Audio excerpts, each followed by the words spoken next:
What's up guys, Metalshop TV here. Today we are in Prague and I'm sitting here with Chris from Five Finger Death Punch. How are you, sir? I'm doing very well. Prague has been nice so far. I had a day off yesterday, got to check out the town a little bit, even went to go see Halloween last night while I was here. So yeah, it was a good time.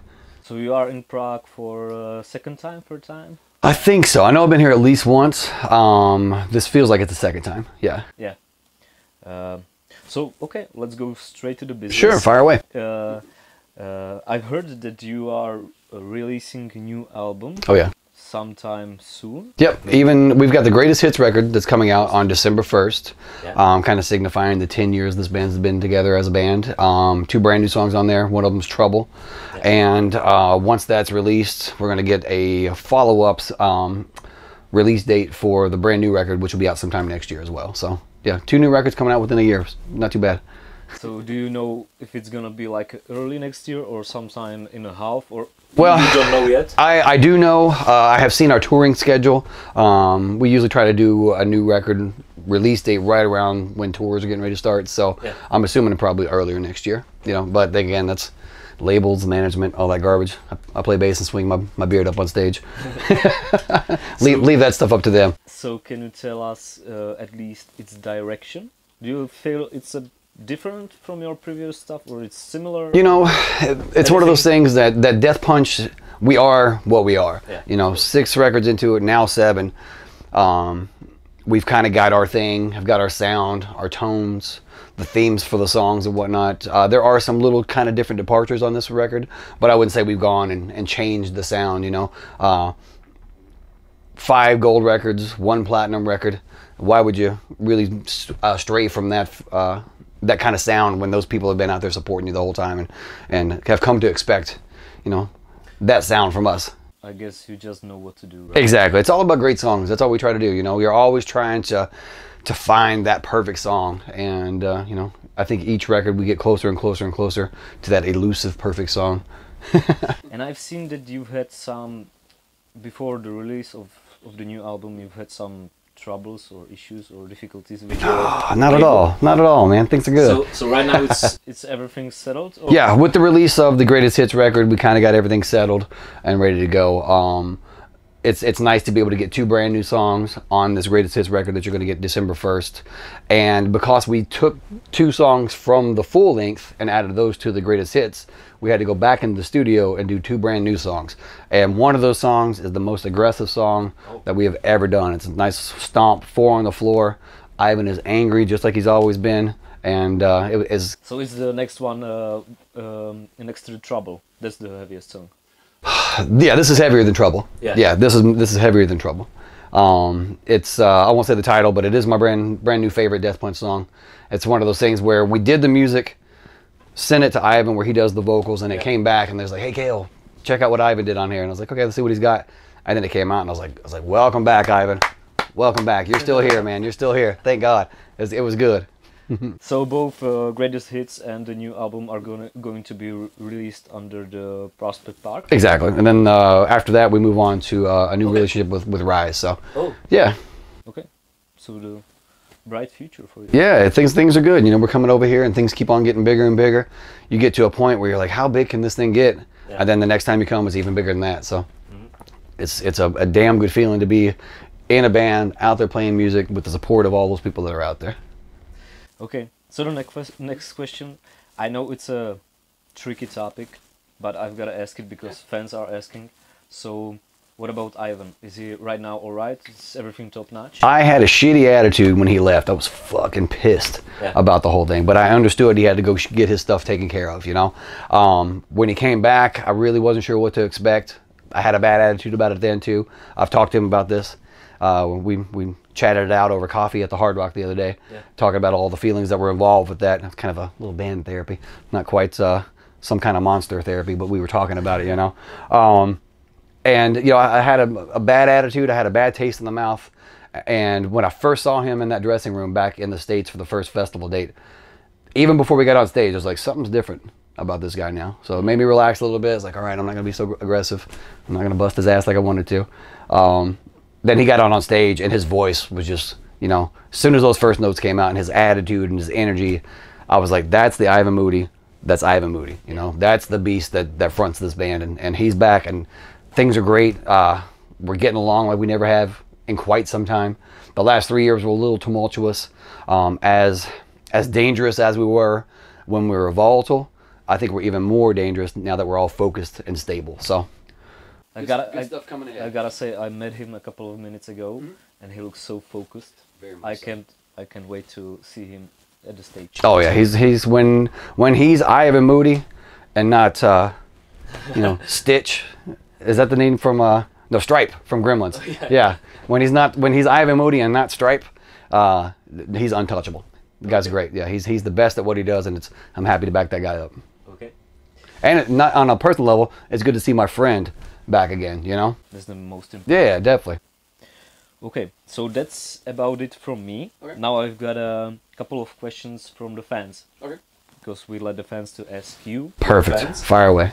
So, who writes most of the band's lyrics? Ivan. Ivan? That's all him. For the most part. I mean, there's little things that are interjected every now and again. You know, you might hit a little bump and need a little push to kind of get you over that, and we'll come in with, you know, whatever ideas that he needs help with. But generally speaking, that's all him. You know, whatever he's going through in life, he's very vocal about it, very in touch with those feelings. And, you know, if he's pissed, that's being on the record. If he's sad, that's on the record. That's all him. He's good at conveying the energies that he's feeling at the time, and doing it in a way that connects with all those knuckleheads out there. Yeah. Okay, so the second question. What is your favorite Five Finger Death Punch song? Your personal. Aside from the new one that's on the new record, yeah. There's a couple of them. I really like No Sudden Movement. Oh, that's a cool song. Yeah, I like that one a lot. Click, click.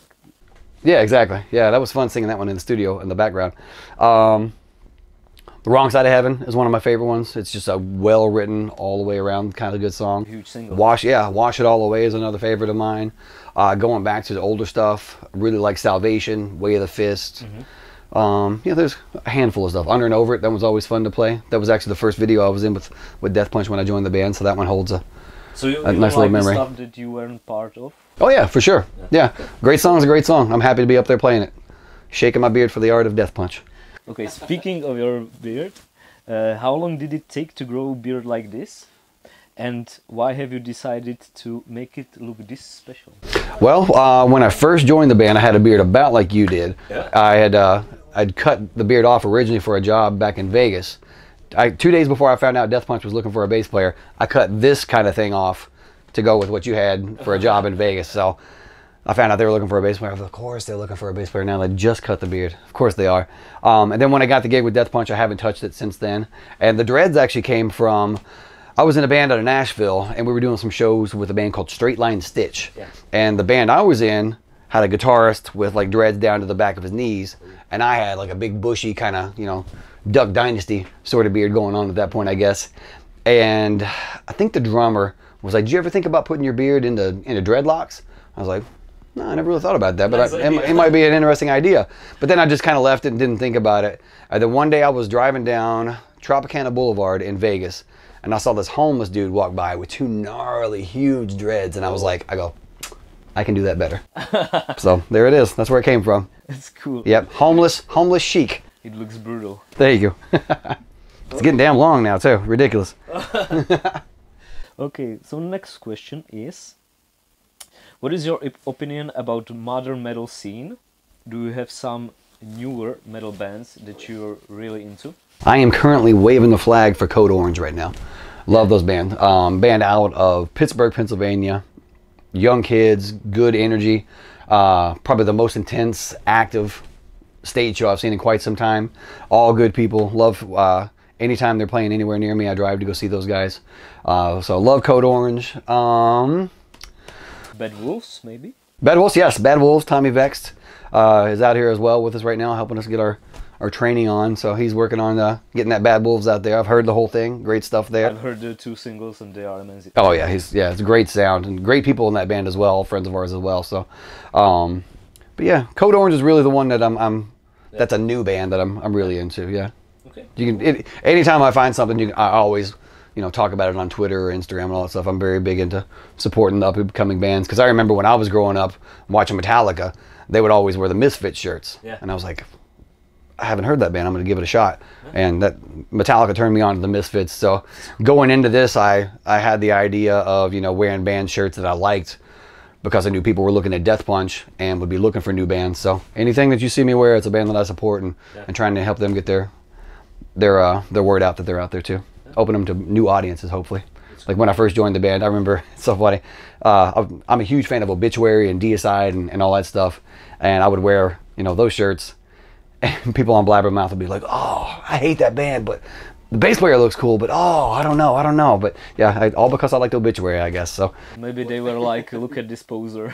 I didn't really get that too much, honestly. No? I guess I think they are more like... Yeah, they're probably like, I don't know what's going on with really that guy. Like judging people. Oh, yeah, it's the way of the internet these days. I get it. Okay, so the next one is, why did you decide to play bass, and at what age it was? I saw Gene Simmons from Kiss on a show called 321 Contact when I was like 4 years old.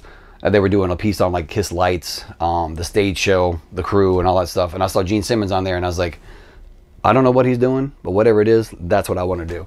So flash forward a couple of years later, when I started picking up instruments, my uncle actually gave me a guitar, and I was playing that a little bit, and I knew I wanted to play, but I didn't really know what I wanted to play. I just knew the guitar wasn't really, it wasn't resonating with me. And then I had a friend that had a bass guitar that lived down the street from me, and I remember the first time I hit those notes, like the tones resonated with them. I was like, oh, this is it. So yeah, just the universe answered me as soon as I picked up that bass. Yeah, so thanks Gene Simmons, and thanks my friend down the street for having that bass guitar. Yeah, sweet beginnings. Yes, exactly. Okay. So the last one, I guess some fangirl is asking, are you married? That is currently a tricky question. Okay, you don't have to answer. Let's just say I'm going through some troubles right now, and yeah. So maybe she has some hope. Yeah, exactly. Yeah. I mean, fingers are crossed that that thing will end up working out. But you know, yeah. Personal stuff aside, I have 2 dogs. That's my life. Okay. So thank you so much for your time. Thank you, brother. I appreciate it. For sure. Have a nice show today. Thank you, sir. I certainly will. Thanks for the support of Blackcraft. Thanks Jim for Somers and Bobby Shabinsky. Thanks for supporting of our national team. Yeah, they brought it today. So I think I'm the biggest guy as far as like size in the band. So everybody else got individual numbers. My number on the back is 666. So perfect. They know me well. Okay, so Chris, 5-finger death punch. Rock on. Thank you, guys.